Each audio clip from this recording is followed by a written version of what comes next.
আসনে নির্বাচন করতে চাই। সেই নির্বাচনে গণ অধিকার পরিষদ আপনাদের দোয়া সমর্থন ভালোবাসা চাই। গণ অধিকার পরিষদ 2018 সালে যে ঐতিহাসিক সংস্কার আন্দোলন, সেই আন্দোলন সফল করার পরে পরবর্তীতে এই তরুণরা মিলে গণ অধিকার পরিষদ গঠন করেছে।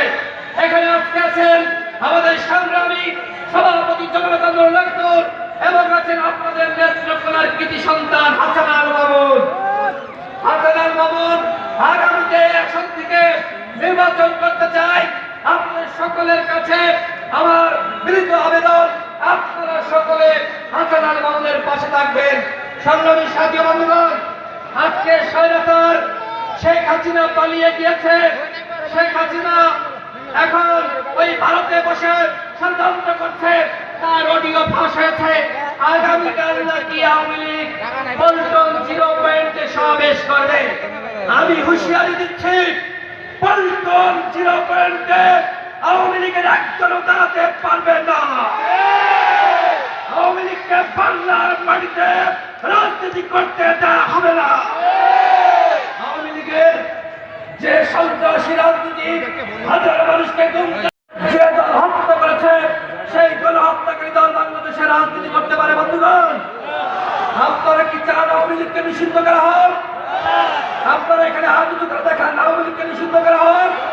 সাংবাদিক ভাইরা দেখেন, এখানে জনতার আদালতে জনগণ বলছে আওয়ামী লীগ বাংলাদেশে রাজনীতি করতে পারবে না, পারবে না, পারবে না।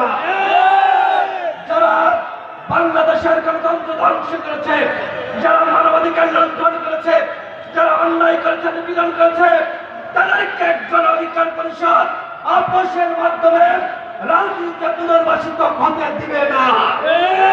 গণ অধিকার পরিষদ এই যে হাজারো মানুষকে সাথে নিয়ে কাজ করছে।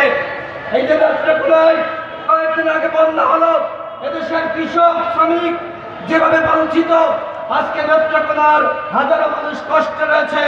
গণ অধিকার পরিষদ যদি ক্ষমতায় যায়, তাহলে আপনাদেরকে সাথে নিয়ে এই কৃষকদের সমস্যা, নেত্রকোনাবাসীর সমস্যা ইনশাআল্লাহ দূর করা হবে। সবাই সংক্ষিপ্ত কথা বলার সুযোগ নাই। সর্বশেষ বলবো, আজকে যে অন্তর্বর্তীকালীন সরকার ক্ষমতায় রয়েছে, এই সরকার আমাদের সরকার।